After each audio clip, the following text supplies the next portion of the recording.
Ito yung pinag-shootingan ng Can't Buy Me Love.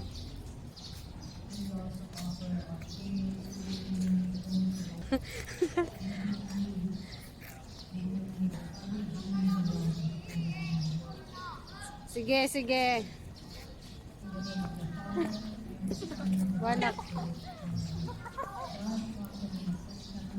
Narito nga pala si Senyorita. Senyorita A. Ako ang kanyang photographer and videographer.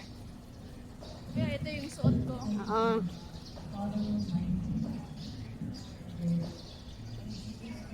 Kayo na ngayon ang bagong cast ng Can't Buy Me Love. Sila. Yeah. Anong ginawa niya dito? Ha? Anong ginawa niya dito? Dito.